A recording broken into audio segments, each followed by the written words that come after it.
Now it's time to get some traffic, and to do that, we're going to use AdWords. I told you before that's because that's going to allow us to get the amount of traffic that we need to quickly determine if this is, going to be a winner, something that we want to hold on to.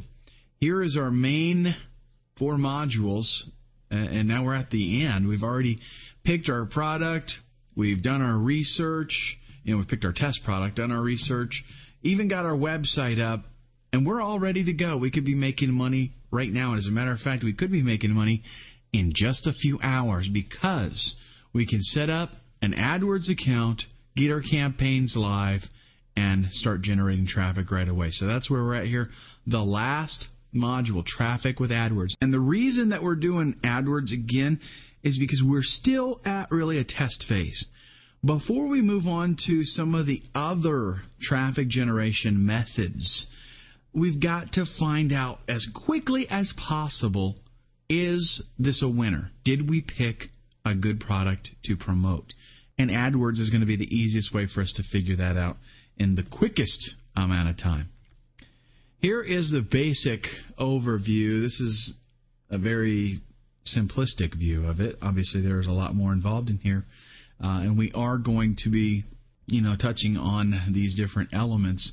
But basically, we've got to create our campaign. We want to generate between 300 and 500 clicks per day. It's not going to take more than a couple of days for us to figure out, do we have a winner? But we got to get that traffic quickly and lots of it. One thing about that, though, is it's not just all about traffic. It's targeted traffic, and I'll hit on that later on. So when I say 300 to 500 clicks and we want to get traffic, I'm not just talking about sending anybody there. Okay, it's got to be people that are, somewhat pre-screened, and I'll show you how we do that later. Track and evaluate. So after we get the 300 to 500 clicks, we're going to examine our data.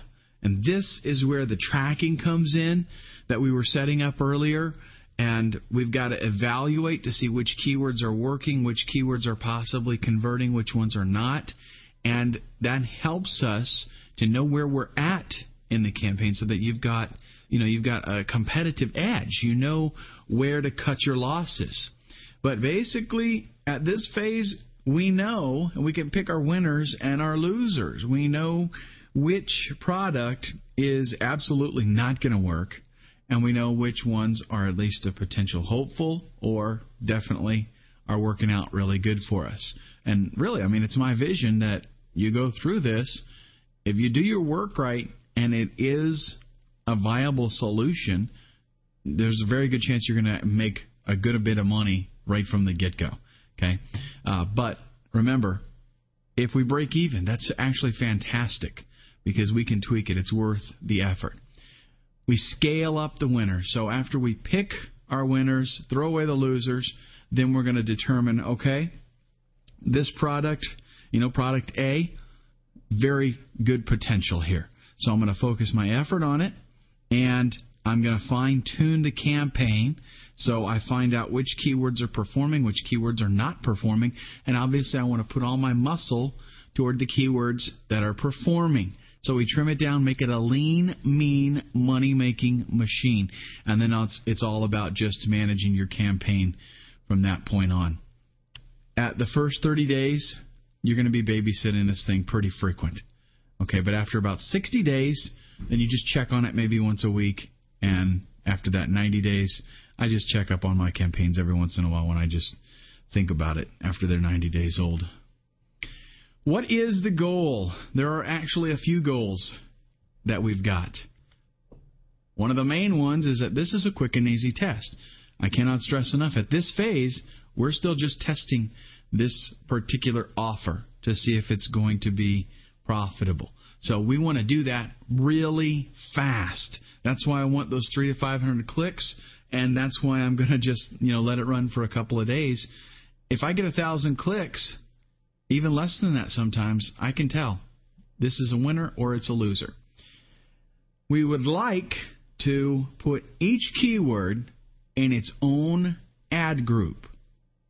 Now, each keyword is going to go in an ad group, but the ad group is going to have 2 ads. So we've got an ad and an ad variation. The purpose of that is you want to do some testing. You will be able to mix and match between, you don't have to come, in other words, if you've got, let's say you've got 10 keywords, you're not going to have to come up with 20 completely different ads. Okay, you can borrow from the other ones and kind of mix and match, but you want to be doing 2 variations in each ad group, and ideally you just got 1 keyword per ad group. Now, when we did the website, the landing pages, we did 3 themes. You do not have to do a different landing page for every single ad group, but if it was a perfect world, you would be doing that, but I don't want you to have to do 10 or 11 12 different landing pages. What you can do is it depends on how you've grouped and organized everything, but if you can group it so that there are ad groups that are very similar, you can point those to the same landing page. Okay.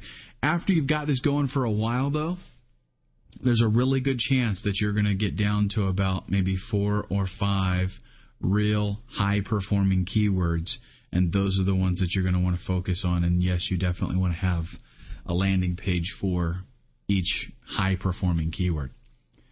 Remember, we're all about tracking. That's how we're going to stay ahead of the competition, is because we actually know what's going on.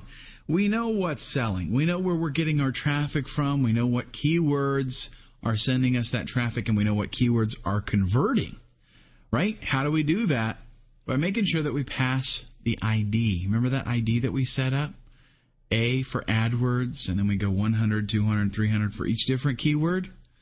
Well, that enabled us to pass this data on to ClickBank that, this person clicked because they searched for such and such keyword. They searched for that keyword, they clicked our ad, and they clicked through to the offer. So now when we get over there and we run some reports, we can find out, whoa, here is a keyword that is outperforming the other keywords. So there again, I want to put my muscle where that keyword is. And this is just a sample. Okay, www.mysite.com/sale.php. So sale.php is the file that, it's the document that shows the web page. And then here is the part that is the code. $ID equals, and then our identifier that we put in there. Okay, the goal here, big time, track. The more you track, the more profitable that campaign is going to be. And lastly here, the goal is actually a sale, not traffic. I was telling you before about 300 to 500 clicks a day, and we want traffic, but we want targeted traffic. That cannot be stressed enough. You want to kind of qualify people with your ad. You don't want to just be getting traffic. So in other words, you don't create an ad that appeals to everybody when you know good and well, once it gets down to the offer, that's not going to appeal to everybody. So don't send irrelevant traffic. Remember, we're dealing with everything as a package. Your offer, your landing page, your ad, everything. You want to appeal to a specific person.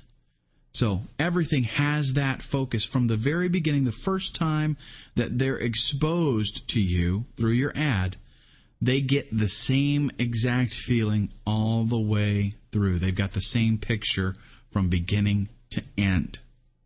Now let's look at some ad basics. You want to make sure that you use keywords in the ad. So when I create an ad, let's say I'm going off of a keyword that says learn to play guitar. So I got a keyword phrase, learn to play guitar.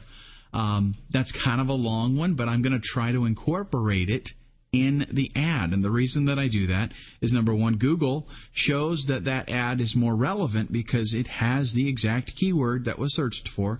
Plus, you get the benefit of that text being bolded whenever the ad is displayed. What Google does is when you do a search for something, any ad that had the keyword, that keyword is bolded, so it kind of helps it stand out a little bit.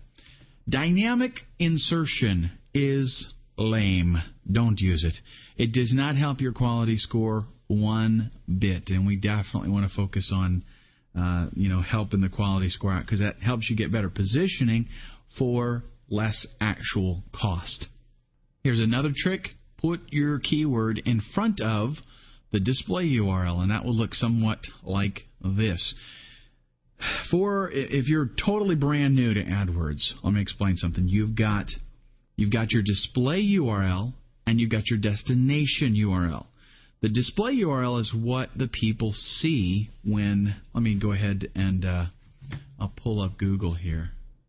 And let's do a search on learn to play guitar. Okay, just do a quick and easy search here. And I'll show you right here. This is the display URL. This part right here. Now, that's not necessarily where I'm going to go to, and I'm not going to click on it to find out, because that would be kind of lame. I'd cost these people, 30, 40 cents, whatever they're bidding on that. But that's the display URL. The destination URL can be different than that. So you can put different things in here. Like, notice they're putting, some of them do not put the www, okay, because that's kind of, it's wasted space, really. Use something else. Like here, they put learnguitar.officialreviews.us. Okay, here's the guitar.smartguyreviews.com. So in other words, use that so that, again, it stands out. You'll notice, see how guitar was in the search term that I searched for, and it's bolded. Everywhere it appears, it's bolded. Now look at this. This is Gibson.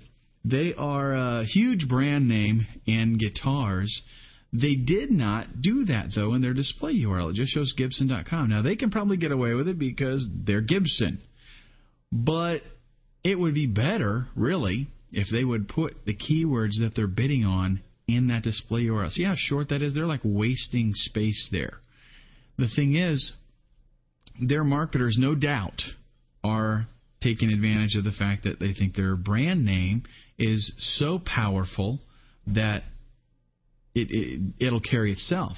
But in reality, if you're brand new into guitar playing and you don't know anything about Gibson, that brand name's not going to help you. Okay, so it would be better to go ahead and take advantage of those keywords. Okay, so put that in front of, forget the www, forget that, just do keyword.domain.com. Now, let me give you some rules on this. The domain has to actually be real. Those of you that know about websites and how that works, you know that this would be considered a subdomain, the keyword right here. So that would be considered a subdomain, and this is the real domain. As far as Google is concerned, it doesn't really care if, as far as the display URL, if this subdomain does not really exist in the display URL. So you can make up whatever you want. Just put your keyword there, .domain.com. The domain, though, does have to be real. So you can't use a domain that is somebody else's or that is, just keywords that you made up that doesn't really exist. So, and I could, like if I wanted to, let's say I owned a website, and I'm just making one up off the top of my head, getguitartraining.com. I could do learnguitar.getguitartraining.com, even though Learn Guitar doesn't exist anywhere on my server. Okay, but I have to own getguitartraining.com. Okay, you get the idea. Use strange characters in your ad. Things like the question mark, the percent sign. Use numbers in your ad. Those stand out. Use the trademark symbol.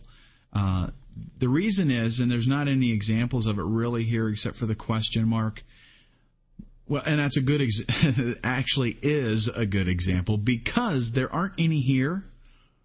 If I had percent signs in here somewhere, if I had a percent sign in my headline, your eye would be like drawn to it because you're looking through here and that's something that you don't see.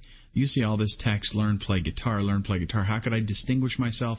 By throwing in some type of, character that you're not expecting to see. Use one thought per line. Like in the examples here, this is a poor written ad. Want to learn guitar, avoid being ripped off, read our reviews first. See how it flows from one line to the next? Don't do that. Deal with each line as its own independent thought. They did it down here too. Free online guitar lessons from the master Arlen Roth at Gibson.com. If you run things together, people just, it does not really, they want to look at that line and that line say something all by itself. And then the next line, make a point, say something all by itself. So don't break things up like that. And then capitalize the first letter of each word. That, I mean, I don't even have to explain that. It's obvious even if you look on the presentation that I'm giving you right now on the screen, you can tell that this line not only draws attention, but it's easier to read than, for example, this line up here. Okay, so it's a given whenever you're doing advertising. Some of these people did it, some of them didn't. These Gibson people, I need to talk to them. They, same thing here. Just they don't know how to get with the program. But some of these people do. See this one here, Learn Guitar System, they capitalize the first letter of every word. They didn't do it on this one, did it on this one, except for isn't a, but that's no big deal. Same thing here. All right, so every single one, capitalize each letter. All right, some more ad basics. You're looking to get an emotional response from the person that sees your ad. The ads that are successful are the ones that cause some type of passion. They make a connection and compel that person to follow through and click on the ad. You want to use words like special offer, limited time offer, discover, learn. As human beings, we are always looking for a very special opportunity because we always hear about, somebody had some terrific opportunity and they were very fortunate and it worked out really well for them. That's in our minds, that we're looking for an opportunity. So use words like this that people are wanting to see, how they can discover the secrets to learning guitar, discover the secrets to playing your favorite songs on the guitar. Those are the things that appeal to people. Don't use the word free. The only exception to that, which with ClickBank, it's not going to be applicable because ClickBank does not do physical products. But the only exception to that is if you were to use something like free shipping. Other than that, not only do people think that it's kind of lame if you use the word free, but Google doesn't like it either because Google knows that nothing is free. And even if you say something like click, you can't use the word click. Even if you use something like get your free report, they know good and well, Google does, I'm talking, that nothing is free and that person's name and email address that you're wanting them to enter to get that report, that's worth something. So they're basically going to call you a liar and hike up your bids big time because, again, it's not really free. Set your broad match bid a little lower than the number that you actually came up with in your budgeting and in your research. The reason for that is the broad match is less targeted. So in my opinion, it's not worth quite as much. Here's an advanced technique. Don't try this at the very beginning when we're trying to, just qualify the offer and find out if it's a winner or a loser. But once the campaign is going, you decide, I'm going to go with it, and you keep going. This is an advanced technique. Bid high to make sure that you get a real high position. You're going to throw away a little bit of money here doing this, okay? But you're going to bid high, get in that first position. Hopefully, what is supposed to happen is that because of your extra exposure, you're going to get more clicks. Once that happens, your click-through rate goes up. So then you will start reducing your bid over time.